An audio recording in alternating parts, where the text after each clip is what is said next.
Comprehensive Guide to Cervical Disc Syndrome. The video is created by Dr. Abhinav Gupta and team. In this video we have covered everything about the topic from initiation to the end.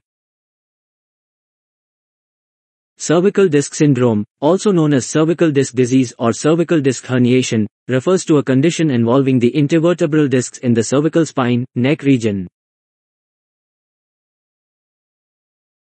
The vertebrae, C1 to C7, separated by intervertebral discs, which act as cushions between the vertebrae composed of a tough outer layer, annulus fibrosus, and a gel-like inner core, nucleus pulposus.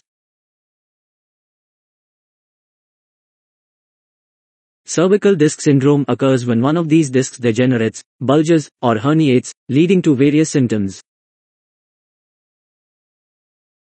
Cervical disc syndromes can be broadly categorized into two main types based on the characteristics of the disc lesions: soft disc lesions and hard disc lesions.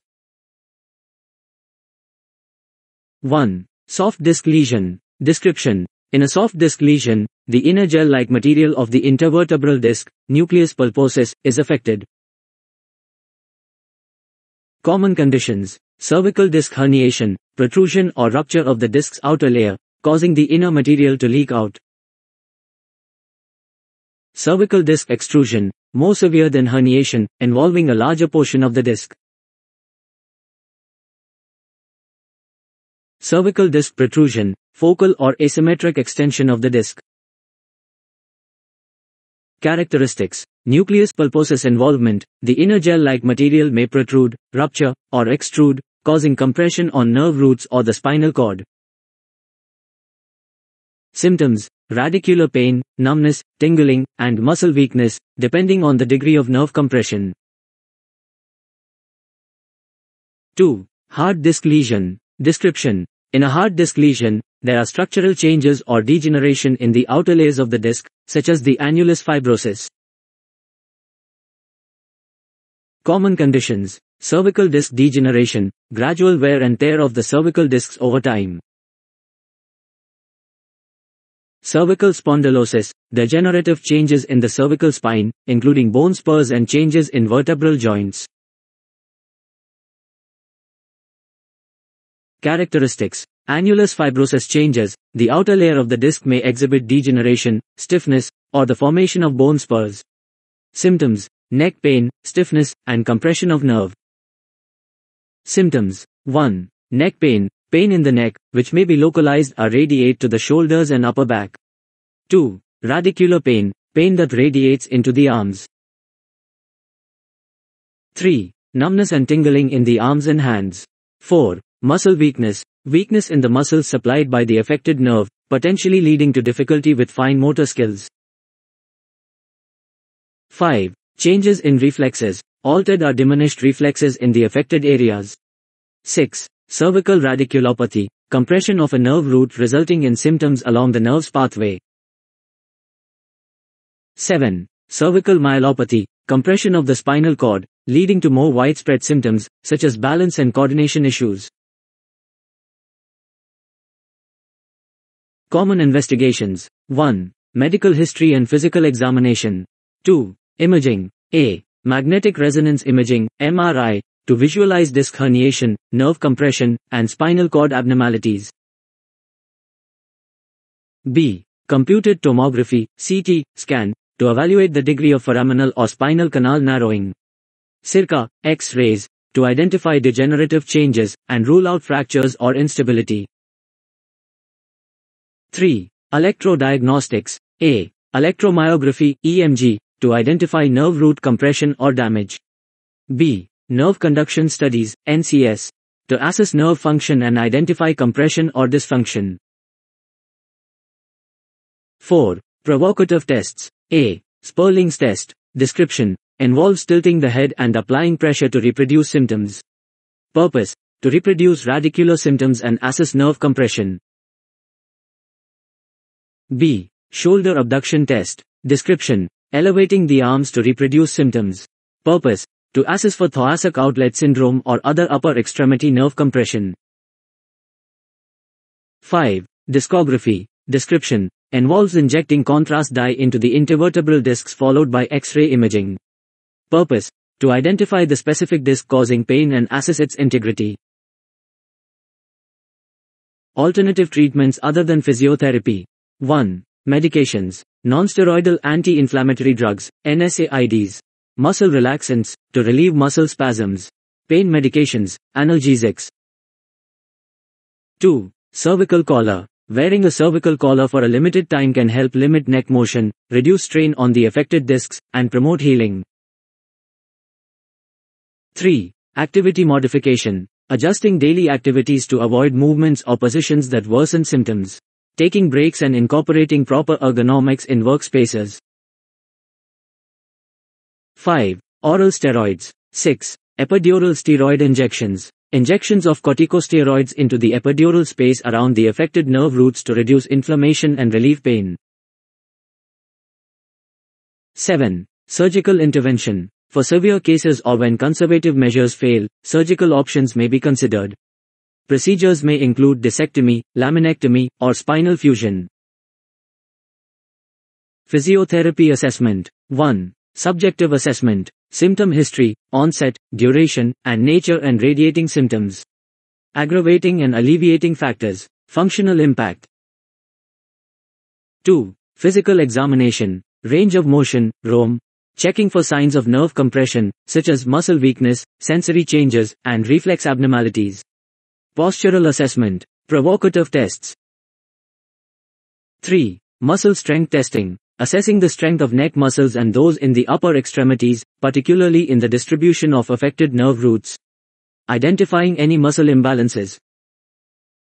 4. Palpation. Palpating the cervical spine, paraspinal muscles, and soft tissues to identify areas of tenderness, muscle spasms, or trigger points. 5. Functional assessment, such as reaching overhead, turning the head, or maintaining proper posture. Observing any compensatory movements or abnormal mechanics during functional tasks. 6. Joint mobility assessment. Evaluating mobility and alignment of cervical spine joints. Identifying any restrictions, stiffness, or abnormal movement patterns. 7. Patient education. Providing information about the condition, contributing factors, and the importance of maintaining proper posture and body mechanics. 8. Treatment planning. Developing an individualized treatment plan. Prioritizing interventions to address pain, inflammation, muscle imbalances, and functional limitations. Physiotherapy management. 1. Education. Understanding the condition. Postural education, emphasizing proper ergonomics and body mechanics to reduce strain on the cervical spine. 2. Pain management. Heat and cold therapy, to alleviate pain and reduce inflammation. TENS, transcutaneous electrical nerve stimulation, using electrical stimulation to modulate pain signals. 3. Range of motion exercises, active and passive neck exercises.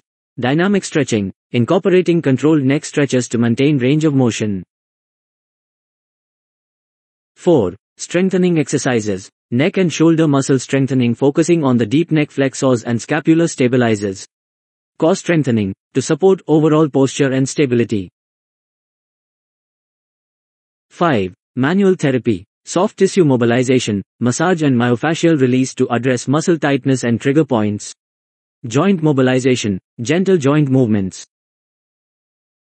6. Neural mobility exercises, incorporating exercises to improve nerve mobility and reduce compression. 7. Cervical traction, to relieve pressure on discs and nerves.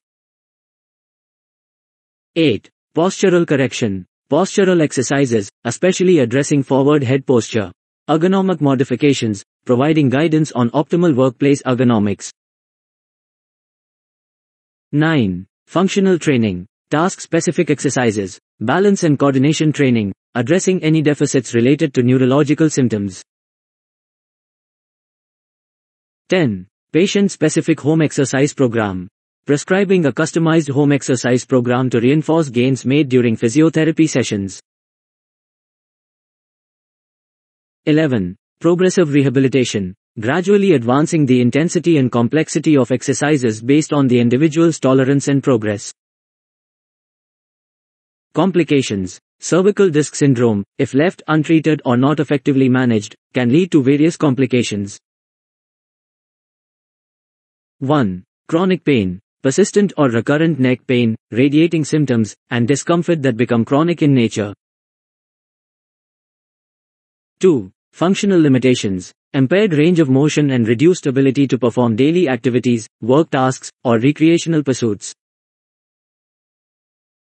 3. Muscle weakness. Prolonged nerve compression can lead to muscle weakness in the upper extremities, affecting fine motor skills and strength. 4. Neurological deficits. Severe or progressive compression of nerves or the spinal cord may result in neurological deficits, such as changes in reflexes, coordination, and sensation.